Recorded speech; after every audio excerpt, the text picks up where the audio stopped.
Welcome back to another episode of the ALG podcast. As always, I am your host, John Arpino, otherwise known as J Arp's Journey on Instagram, and I am joined alongside my partner in crime, my tag team partner of the day, David Roden, otherwise known as Fit_D-Rock on Instagram.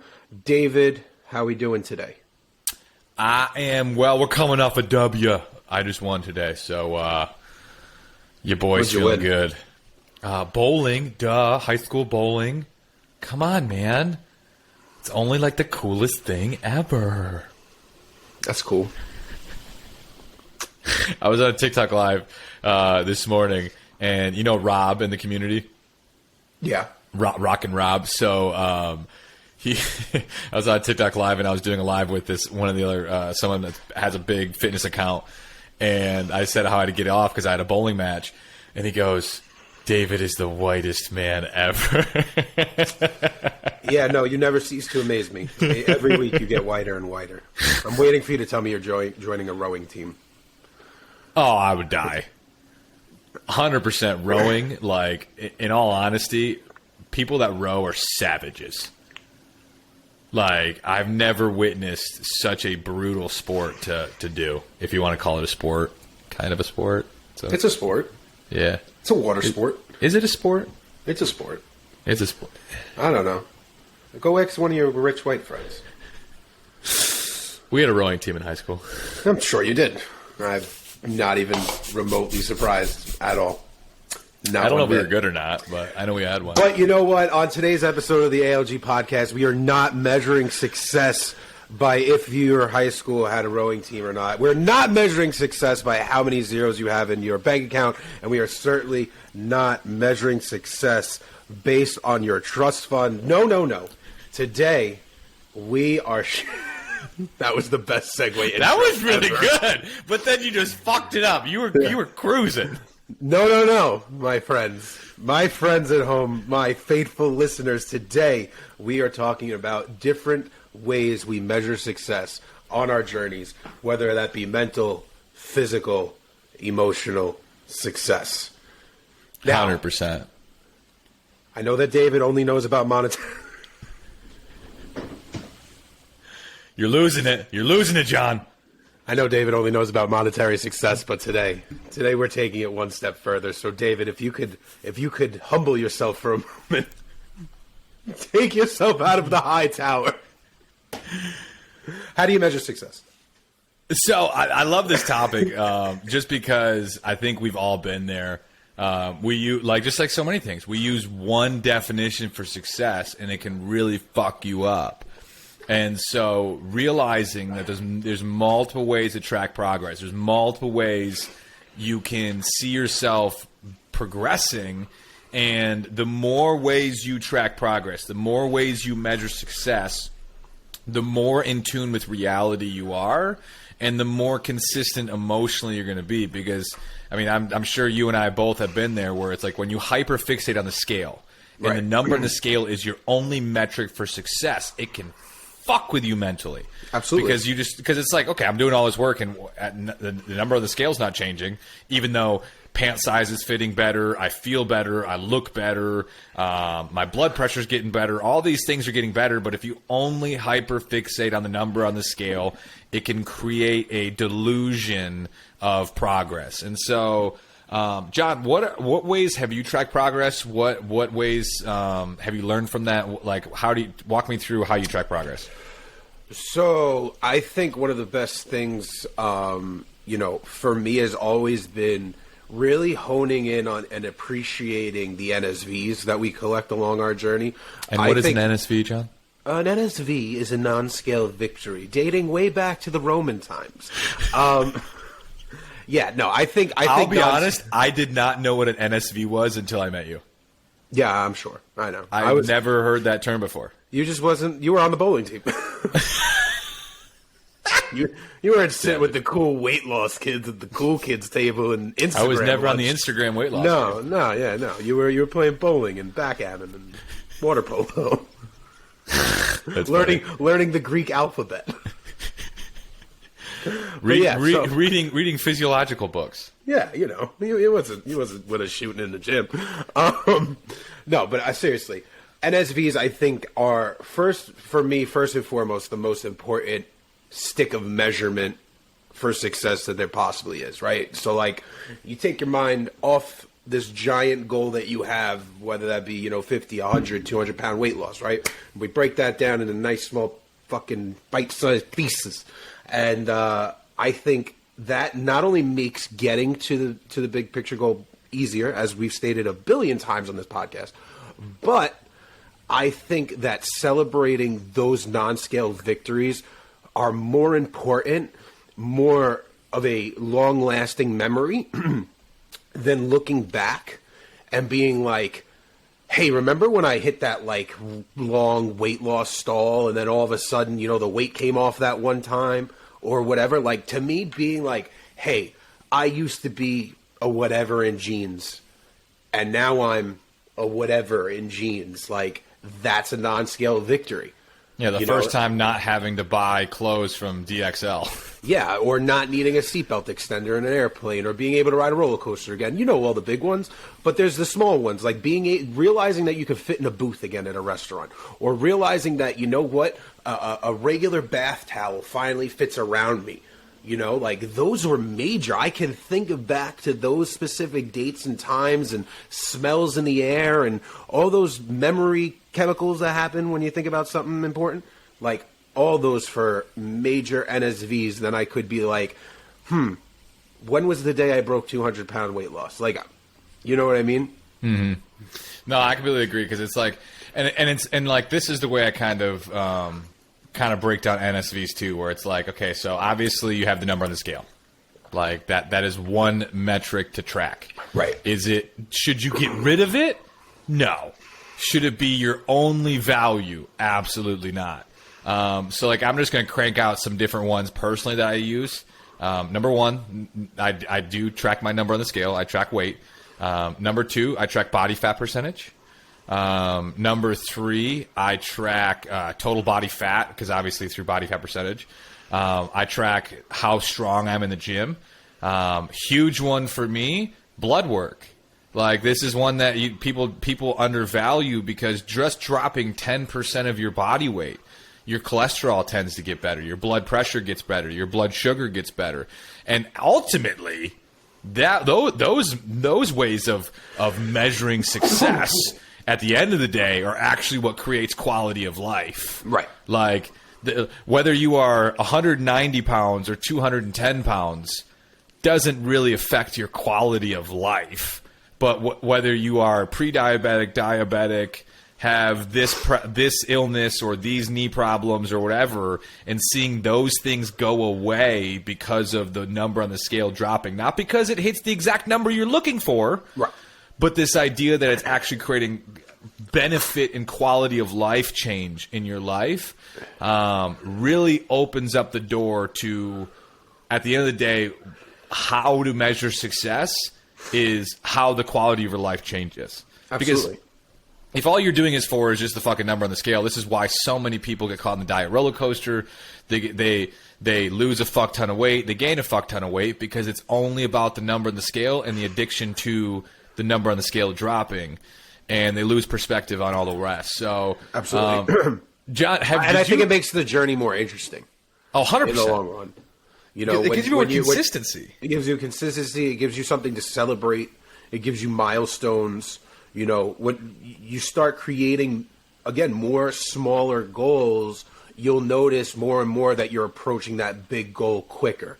Than just than just zoning in on that big goal. Once you don't get that instant gratification of setting the goal, breaking the goal that we all want in life, right? Like we all want to be able to set a goal, break a goal 24 hours later. And that's just not what it's like. When you give yourself these NSVs, these awards, these milestones, whatever you want to call them, it's almost like a self-rewarding system. You know what I mean? You don't have to celebrate by going through a McDonald's drive-thru, but for a fact that you're 2 sizes smaller in shirts. And you might have started this journey at a 4XL and you're in a large for the first time in your life, or as long as that you can remember. That's more important than being like, I lost 5 pounds today. I could go for a junior bacon cheeseburger from Wendy's. 100%. So, John, I guess I would love to hear from the other perspective, too. Looking at the last umpteen years of your transformation and how you've measured success, how have you fucked up those measurements in the past? Like, overvalued certain things, stuff like that. I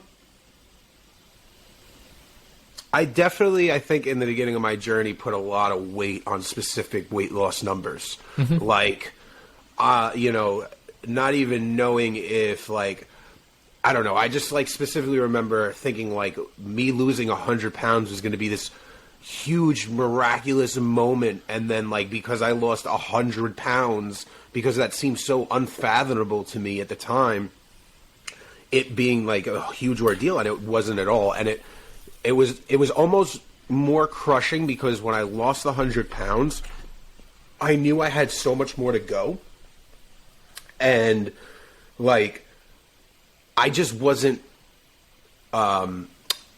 visually progressing, right, the way that I had perceived what a 100-pound weight loss would look like.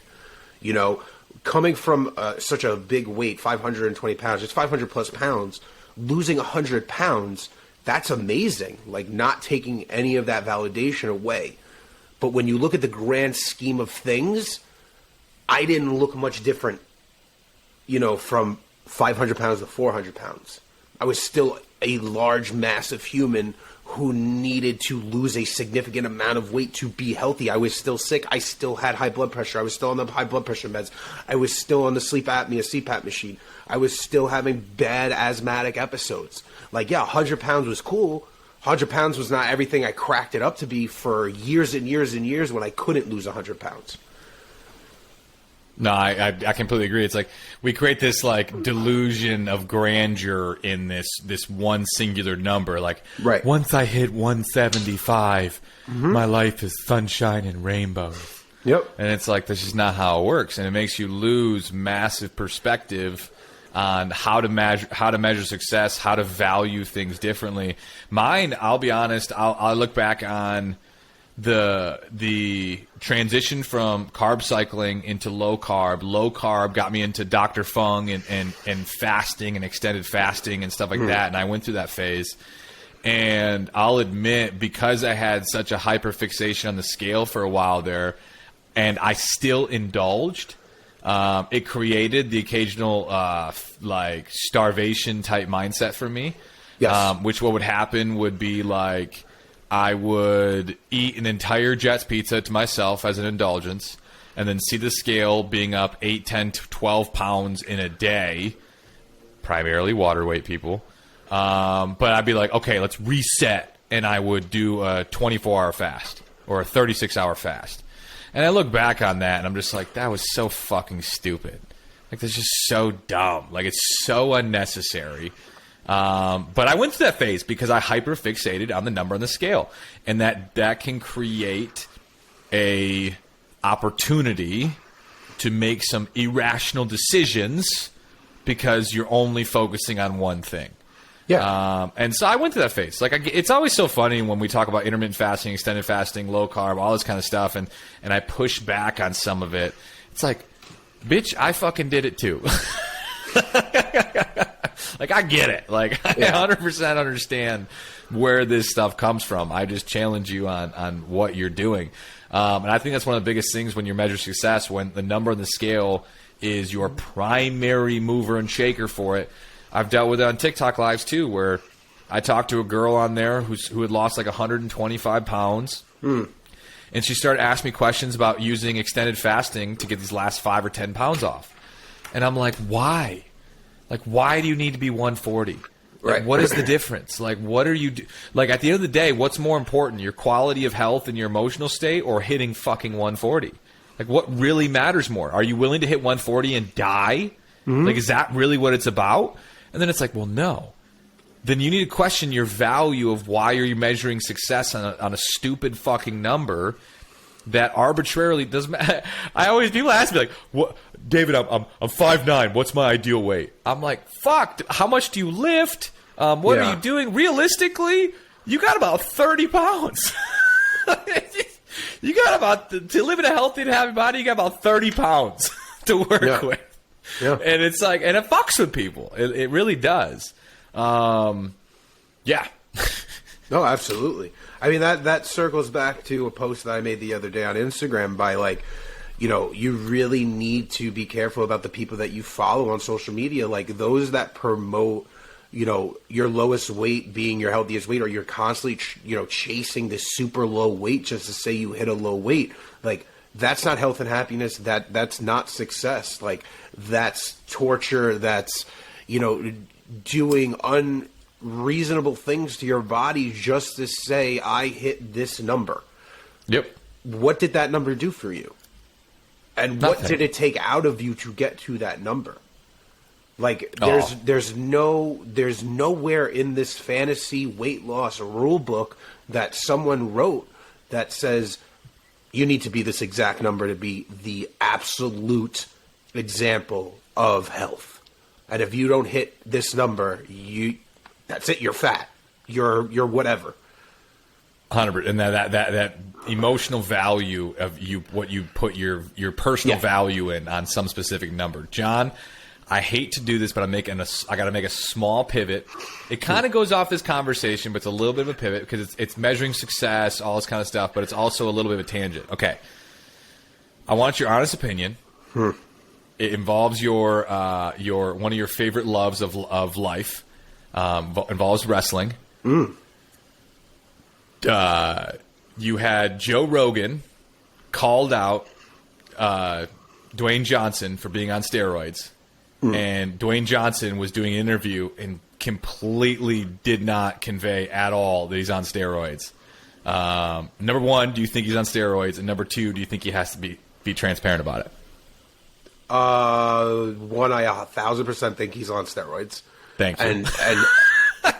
And like, there's not a shadow of a doubt that man's on steroids. And number two, I don't actually think that it's his responsibility to be transparent about it. You don't think so?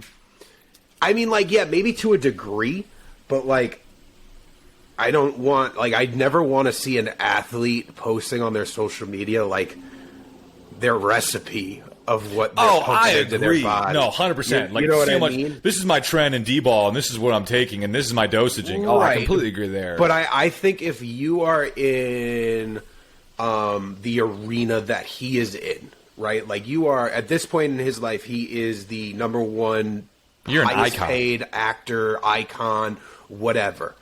I think, to the public eye, leave it up to assumption.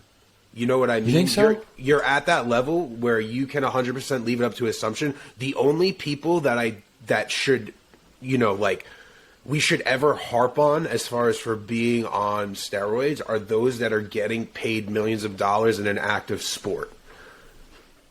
Active sport and or a fitness guy who's selling fitness a product competition, selling a product, whatever. Like, yes, If The Rock turned around tomorrow and was like, hey, here's my 60-minute creatine rock abs, buy this video, whatever, or a creatine that promised to give you boulder shoulders, then you need to be a little transparent. But like, you're an actor, whatever the case may be, you're a retired sports player, right? Like, look at Steve Weatherford. Yep. Steve Weatherford is 1,000% on steroids. And I've said that for the last 5 years. And I've had conversations with the man. I respect the man. I love what he puts out into the world. But you cannot look at Steve Weatherford when he played on the New York Giants and Steve Weatherford's body now and look at them both and be like, oh, no, he's it's just discipline. Yeah, it's just discipline. Like, I'm sorry, but like, let's stop pretending like we're inept. We're stupid. Right. Yeah. Liver King needed to get called out. You know what I mean? That the guy was literally promoting to massive amount of people that if you eat like a primal jackass and whatever, and and buy my supplements as well. Like, you have to have the raw liver meat with my supplements. Then of course you will unlock your primal body, like mine. Yeah. I don't know. I just saw Dwayne Johnson had like an interview thing today, and he was just talking about I wake up at 4 a.m. and I do this and I do this, and I don't doubt that he does. I don't doubt any of that. It's just the fact of like you just like come on. Like all right, here's my final tangent on this matter for right now, and I will disclaimer this right now. I am not on any sort of performance enhancing drug. I am not on testosterone. I am not on a goddamn motherfucking thing. But if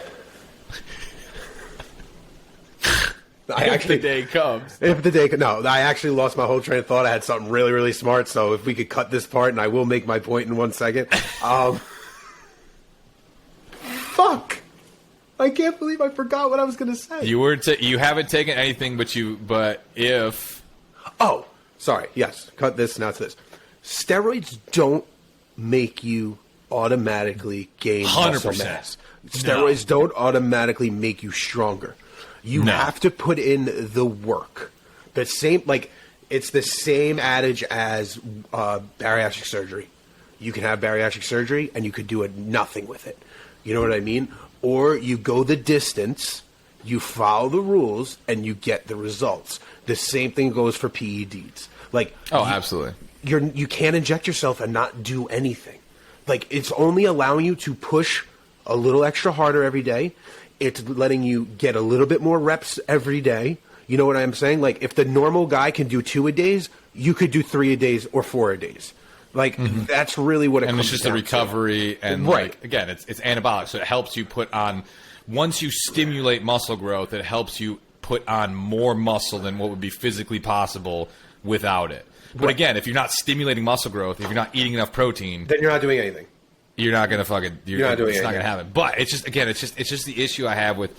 I'm a transparency freak to a fault. Like right now in the world today, there's more deceit, deception, and lack of accountability than there is hyper transparency and like being blunt and honest.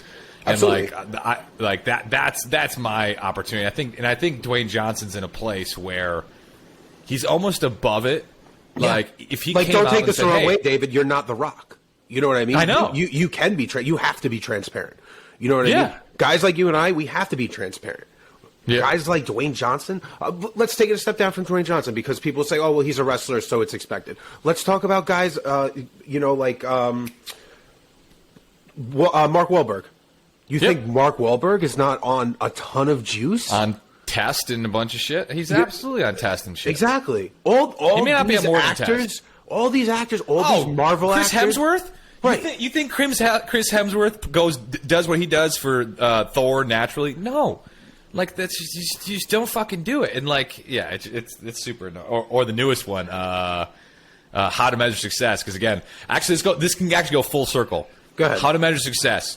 Don't compare your success to these fucking top-end fitness influencers, these top-end fitness icons, because this is the harsh reality. 99% of them are on steroids, and you are creating a measurement of success not tangible without them. Right. And you, if you think you can get that big and that lean naturally, you are measuring your success up for failure. And that's not to say that everyone with a great body is on steroids. No. You know but it's I mean? not that size and that big. Right, exactly. But like again, we have to have common sense. Yeah. Sometimes. And whether it's genetics or across the board, just measuring success of like I always say, like I'm not C-bum. I will never be because of between C-bum's natural ability of genetics, his effort, and some roids. Roids. Well, not some. That's his. I wouldn't say some. I would say. That's his ability. But if you're measuring your success based upon someone else's success in this said arena, good luck. Absolutely. Just like because again, some people between genetics, effort, and opportunity, they will succeed. Absolutely. But just like not everyone's an Olympian, not everyone is going to be the like whoever. Like for example, us. Like I'm gonna be real. I'm blessed that between my 2 excess skin removal surgeries and how this all came to be, my physique turned out really fucking clean. and no one looks at me going, holy shit, you used to weigh over 400 pounds. That was like, I don't get that. Right. For a miscellaneous amount of reasons. And if you are comparing my physique update of 9 years of consistency and 2 excess skin removal surgeries to your situation, and you define your level of success based upon how I look to where I was to where you look to where you are now, it's just going to fuck you up mentally. Like, one of the worst ways to measure success is comparing your success to others. I will absolutely. I will cap off this topic with a quote by none other than The Rock. You need to know your role and shut your mouth. And that's really all it comes down to. No, I completely agree. You know where you're at. Know where you're at. Know where you're at. Like, there's bigger fish to fry than to worry if guys like even Joe Rogan, because now they've come after Joe Rogan. And Steve Joe Rogan's on set. Like, there's Joe Rogan can, if he wanted to, he could be pumping actually, no, himself Joe up. Rogan does come out. He said he's on test. Yeah, like, but I'm just saying, like, he can. He's not a paid fighter. He's not a paid football player. He's not anything. He's a guy behind a microphone. He's just a guy just trying to live his own life. Right, live his own life, go to the gym, look as best as he wants to look, and he's got the payroll to do it. Because let's call a spade here.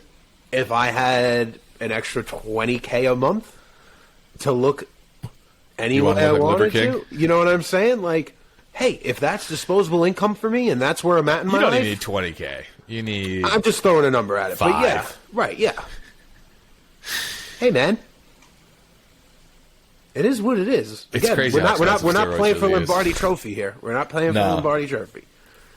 Again, and I come from a philosophy where I think that there should be like a sports league that's all natty, and I think that there should be a sports league that would be so cool. That's dope the hell up, because you got sports baseball were not players as throwing good. like 112 miles an hour. Dude, look at the best era in professional baseball. It was the steroid era. Oh yeah, late 80s and all the 90s was the best era of baseball. It was the best era of football. You know what I mean? Like, hey man, if people are going to be transparent about it, why is it illegal? We're not making more money off it. And measure success, baby. I like that tangent. That was a good tangent. We got a little tangent, but actually it came full circle really, really well. Yeah. Which is like, when it comes to the steroid game and the lack of transparency in it, you got to be very careful measuring your success based upon your top-end fitness icons, because either they're genetic freaks and they're way out of the norm of what would be considered normal, or more than likely they're on juice. Yeah, they're juicing. I'd be lying if I didn't tell you I was considering like taking testosterone replacement I think therapy. anyone who listens to this podcast, who is serious about their fitness goals, will say that they have once thought about it. Considered it. Yeah, 100%. You know what I mean? Like, you're crazy if you haven't. And I'll tell you right now, if I ever do, I will make a video and speak about it constantly. This is what I'm doing. This is why I'm doing it. Right. This is the realistic expectations of where I was beforehand. This is the realistic expectations of me now on, say, testosterone replacement therapy, and being as transparent as possible. It's like people say, like, it's like my 2 excess skin removal surgeries. If I would have been like, oh, I didn't have excess skin removal surgeries. This is all natural, man. It just kind of slurp back up and just eat healthy and drink your collagen and life sunshine rain. But like, again, we have to be a little honest here, because like, let's take for example a guy like Nick Walker, right? Nick Walker is 27 years old. Okay, how athletically built do you have to be from the day that you're born to look like this at 27 years old? And I'm only trying to so it doesn't glare. Especially if you look up like when he was like 17 years old. Yeah. In his first bodybuilding competition, what he looks like now. Right. And you're just like, holy balls. Right. What did he do? He picked up a weight one day and just never put it down again? Like, I don't understand. Like, he just walks around the house all day just curling, and then he stops curling and someone throws a heavier weight at him all these years? Like, what's that training regimen like? What, like, logically, as a human, free-thinking human being, how do you think you get to that? Yeah. Chicken breasts, broccoli, and raw liver. And creatine. Yep. I don't know, man. Guys, you got to be realistic in measuring success, and you got to have a very good perspective on all the values of success. Because if you're in this position and you are in the emotional roller coaster of your journey, it's because you're doing a very poor job at measuring success and being realistic on progress. Right, and not only are you doing that, like you have a poor way of measuring success, but like your standard of success might just be way too big. Yep. You know, like maybe you need to change your role models for a little while. Maybe you need to change some of your goals for a little while. Like, you know, circle back to the beginning of the podcast, like I mentioned, like have that big picture goal, but break it down into bite-sized chunks that you can handle. Like, yes, we want to lose 250 pounds. We're not going to lose 250 pounds in the next 3 days. What can we do in the next 3 days? Figure it out. That doesn't even have to be measured around weight. Right, exactly. Like, there are so many ways to measure success. Yeah. I want to go 3 days. I eat 4 meals a day, so that's 12 meals. I want to go 10 for 12 on eating meals that were to my plan and program. If I do that, I'm winning. Fuck yeah, that is a way to measure success in a very fundamental way. That's not even necessarily weight related. And there's so many. I want to hit the gym 5 out of 7 days this week. 3 out of 7 days, whatever it is. Those are all ways to measure success and create progress. And the more ways you celebrate progress, the better off you are, because nothing sucks the life out of the sales more than discrediting and devaluing any progress you're making compared to what you used to be doing. Absolutely. All right, wrap this bad boy up. At this moment in time, I have really nothing left to say, so I want to thank all of our listeners, viewers, friends, and family for being here today. If you take anything from this podcast, please share it with someone who you think will enjoy it. As always, please 5-star rate and review. You can save money at wildchips.com by using promo code The Gains in Between. If you're looking for a really great, crunchy, chip-satisfying snack, that is where you need to look. I'm talking clean ingredients. I'm talking all natural, all white meat chicken breast. I'm talking only egg whites. I'm talking protein packed and crunchy snack because it rhymed. So make sure you go and use my promo code. Today's episode was a lot of fun, David. I want to thank you for being on. It was a pleasure. As always, you can find me at JARPS That's JARPS_Journey on all forms of social media. You can follow him at fit_DRock. Stay beautiful, stay sexy, stay accountable. Toodles.